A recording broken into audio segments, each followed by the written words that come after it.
Hello friends, welcome to my channel. तो आप सभी को मेरी तरफ से नवरात्रों की ढेर सारी शुभकामनाएं। और नवरात्रे स्टार्ट हो गए हैं तो इसका मतलब है कि सीज़न हमारे काम का जो है वो शुरू हो चुका है। हमारे ही काम का नहीं, और भी लोगों के काम का, मतलब सारे काम अब चल पड़े हैं।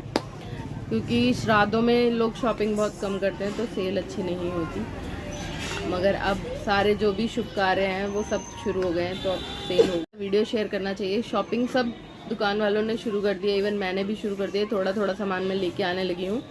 हाँ, मैंने पिछली वीडियो में बताया था कि मैंने सामान अभी नहीं दिखाया है, तो मैं आपके साथ आज एक चीज़ शेयर करूँगी जिससे कि आपकी सेल हो जाएगी 2-3 गुना ज़्यादा। मतलब इतनी सेल बढ़ जाएगी। अगर आप ये चीज़ें ध्यान में रखोगे तो आपकी शॉप की सेल जो है वो बहुत अच्छी होगी और त्यौहार पे आपको बहुत सारा प्रॉफिट भी होगा। तो पहली बात यह है कि सबसे पहला नवरात्रि के बाद आएगा त्यौहार करवा चौथ का।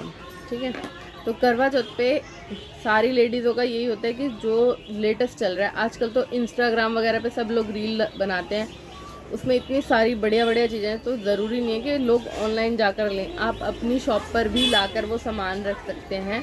कहने का मतलब ये है कि आप जितना ट्रेंडिंग सामान रखेंगे ना, पैसा तो खर्च करना है, पर तो पैसा तो लगाना ही होता है, पर यह है कि पैसे को सही जगह इन्वेस्ट किया जाए और हो सके ज़्यादा से ज़्यादा ट्रेंडिंग सामान लेके आएँ। ट्रेंडिंग सामान में जैसे कि आजकल लाइट शेड में चूड़े चल रहे हैं, ऐसे तो खर्च करने ही है, तो क्यों ना अच्छे सामान भी किए जाएँ। क्योंकि आउट फैशन वाली चीज़ें कम लेकर आएँ और ज़्यादा से ज़्यादा हो कि ट्रेंडिंग सामान, जैसे आजकल चूड़े इतने अच्छे चले हुए हैं लाइट शेड में, वो चूड़े वगैरह रखें। और मतलब चूड़ियों में इतने सुंदर सुंदर डिज़ाइन है कि कस्टमर कहीं जाए ही नहीं आपकी शॉप को छोड़कर।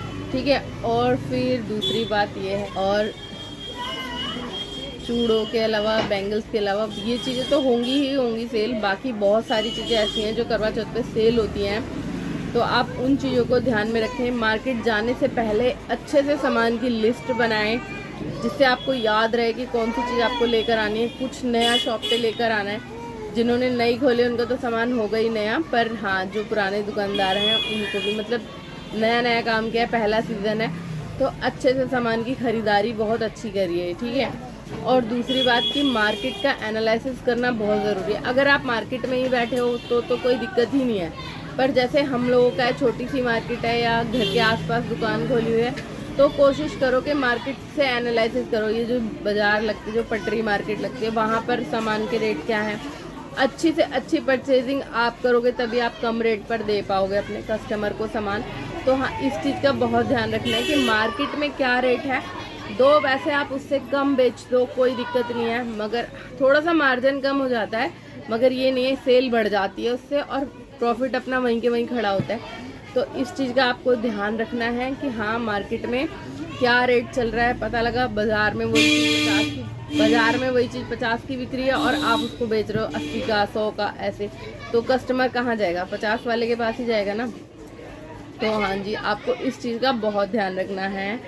और सबसे लास्ट चीज़ जो है, जो मैं अपनी शॉप पे, जब से मैंने शॉप खोली है, मैं तब से वो अपने कस्टमरों के साथ करती हूँ। आप ना एक हमेशा ध्यान में रखो, कस्टमर को आप कुछ स्पेशल फील कराते हो ना, तो वो हमेशा आपके पास आएगा, क्योंकि उसको ये लगता है कि हम उस दुकान पे गए थे, वहाँ तो हमारे साथ ऐसा नहीं हुआ था, पर हाँ, हमारी शॉप पर आकर उसको लगता है कि हाँ, हमें कुछ प्रॉफिट ज़्यादा हुआ है, तो वो आते हैं। और मेरी जो शॉप है वो खुली थी करवा चौथ के टाइम पर, तो उससे कस्टमर भी खुश हो जाते हैं और हमें भी अच्छा लगता है कि हाँ, हमने कुछ एक्स्ट्रा करके दिया है। कुछ अच्छे से एफर्ट लगाओगे ना तो उसका कहीं ना कहीं ज़रूर दिखाई देगा। तो मैं अपनी शॉप पर कुछ ना कुछ छोटे मोटे ऑफर रखा पर, तो उससे कस्टमर जो होते हैं, हमारे मोस्टली कस्टमर लेडीज़ होती हैं, और लेडीज़ों को क्या है, 2 पैसे कहीं से बचे तो उनको इससे ज़्यादा होता और कुछ अच्छा लगेगा ही नहीं।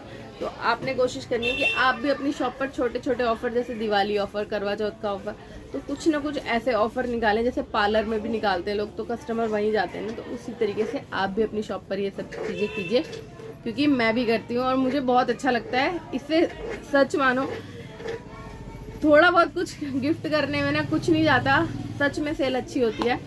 तो आज की मेरी छोटी सी ये इन्फॉर्मेटिव वीडियो आपको कैसी लगी, प्लीज़ कमेंट करके ज़रूर बताना, और मेरे चैनल को प्लीज़ सपोर्ट कीजिए, 1K करा दीजिए जल्दी से।